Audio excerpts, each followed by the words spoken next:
बुखारी साहब इसकी वजाहत तो पहले काजी फायज ईसा साहब कर चुके थे। वो उन्होंने कहा था कि जब तक ये नहीं होता, जो आज उन्होंने मौक़िफ़ दिया, तब तक वो नहीं जो है वो किसी बेंच का हिस्सा बनेंगे। करेक्ट, तो बिल्कुल ठीक बात है। करने की क्या देखिए, असूली तौर पर आईनी एतबार से और इवन रवायतन उसका फैसला होना चाहिए पहले इससे कि अगला बेंच बने।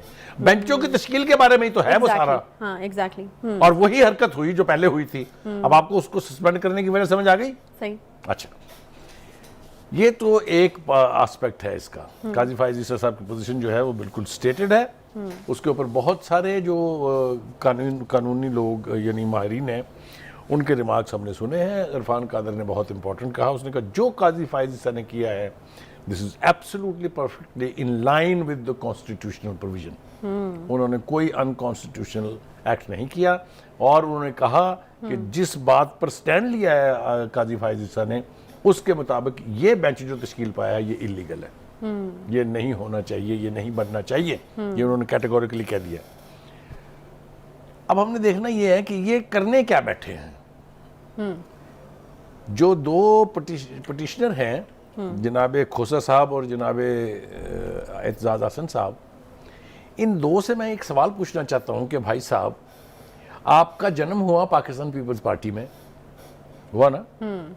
आपके लीडर को फांसी चढ़ा दिया, उसके खिलाफ एजिटेशन हुआ, उसके बाद मिलिट्री कोर्ट्स ने सजाएं दी लोगों को, जेलों में सड़े वो, कोई मच गया, कोई मियां वाली गया, कोई जंग गया। तब आपकी गैरत और अहमियत कहां थी? तब आपको क्यों तकलीफ नहीं हुई कि मिलिट्री कोर्ट्स में क्यों ट्रायल हो रहा है सिविलियंस का? आप अजीब लोग हैं।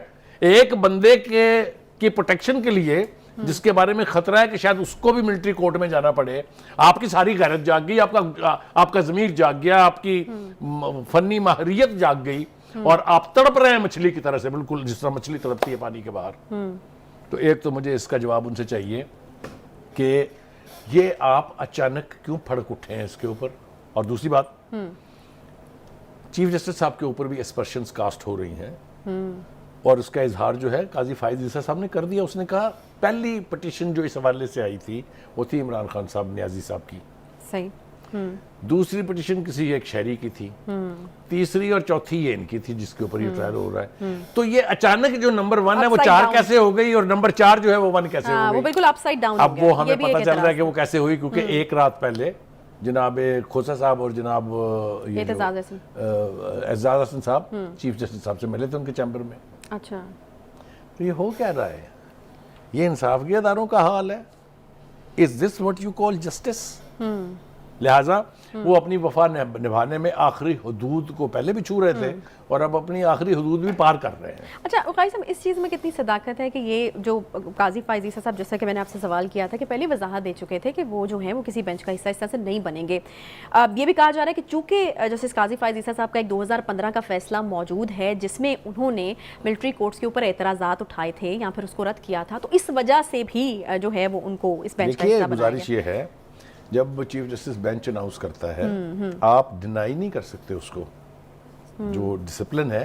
अच्छा। आप बैठेंगे जरूर, मगर जब प्रोसीडिंग शुरू होगी तो आप अपनी राय का इजहार कर देंगे। अच्छा। तो इसलिए उनका आना तो हमें समझ में आता है। लेकिन मेरे ख्याल से इससे पहले कि हम आगे जाएं, थोड़ा सा मिलिट्री कोर्ट्स की हिस्ट्री को जरा रिकॉल कर लें तो हमारे नाजरीन जो है वो बड़ी आसानी से समझ पाएंगे। Military court Pakistan army act 1952 के तहत तश्कील पाई थी जी पहली दफा।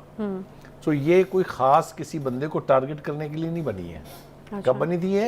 1952 में पाकिस्तान आर्मी एक्ट के तहत। सही। ठीक हो गया जी। और उसमें प्रोविजन ये थी कि जो फौजी कोई एक्ट ऐसा करे या कोई दुश्मन फौज का बंदा कोई ऐसा एक्ट करे उनको ट्राई किया जाएगा। लेकिन फिर उसमें यह प्रोविजन भी रखी गई कि अगर वफाकी हुकूमत कुछ सिविलियन को रेफर कर दे कि इनका ट्रायल भी यहाँ करे तो वो कोर्ट करने की मजाज होगी। अच्छा। ठीक हो गया।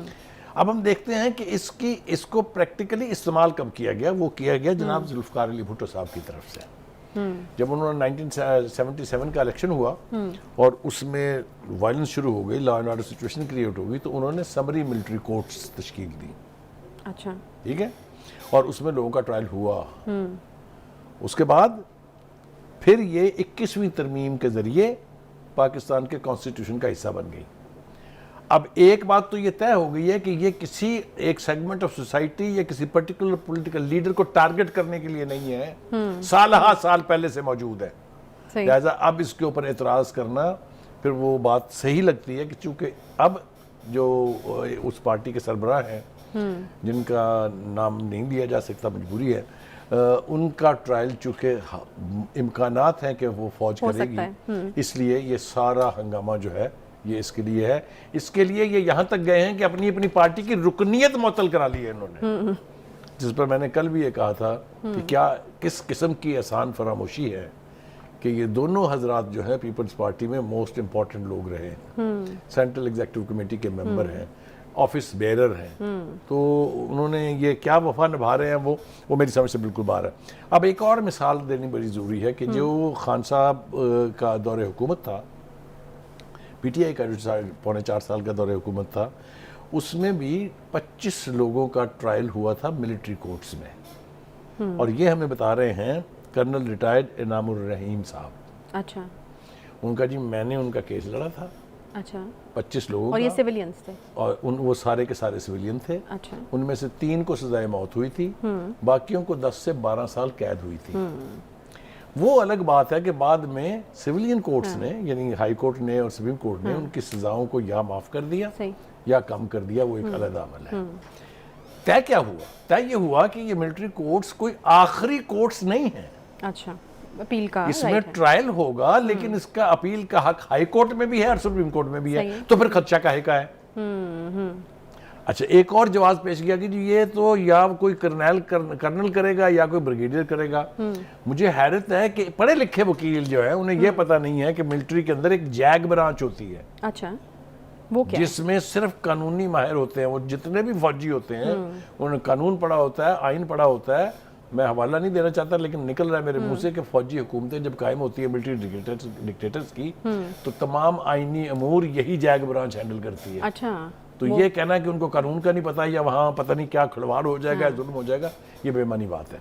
मैं किसी सूरत, let me make it clear, I am not supporting military courts, please don't take me wrong. अच्छा। सिविलियन लिबर्टीज का जहां तक ताल्लुक है, उनके केसेस सिविलियन ही अदालतों में होने चाहिए, लेकिन अगर आप पाकिस्तान की सालमियत को यकीनी बनाने वाले अदारों के ऊपर हमला करेंगे, अगर आप दुश्मन मुल्क की तरफ से अपनी फौज और अपनी फौज की तनसीबात पर खुद हमलावर हो जाएंगे, पेट्रोल बम फेंकेंगे, एयरबेसिस में दाखिल होकर जहाज जलाना चाहेंगे, कोर कमांडर का घर जला के उजाड़ देंगे जो जिना हाउस के नाम से जाना जाता है, अगर आप अस्करी टावर को आग लगा देंगे, तो फिर कहाँ ट्रायल करें आपका जनाब?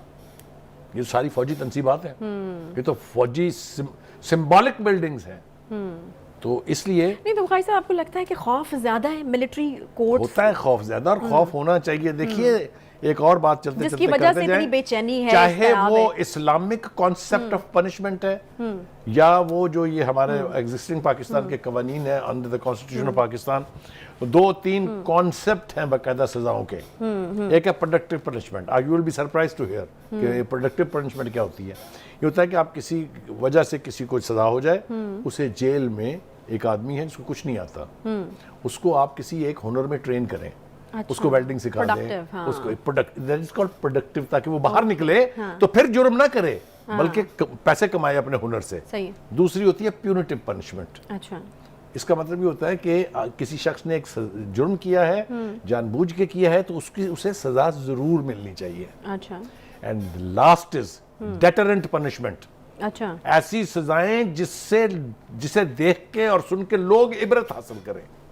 मिसाल के तौर पे संसार करना, इस्लामी कॉन्सेप्ट है ना। मिसाल के तौर पे हाथ काट देना, कितने लोगों के कटे थे हाथ, कितने लोग संसार हुए थे रसूल करीम या खुलफाए राशिदीन के दौरान। बट दिस वाज डेटरेंट कि ये ऐसी सजा मुकर्रर कर दो कि ये लोग वो जुर्म करने की जिसारत ही ना करें। खौफ से ही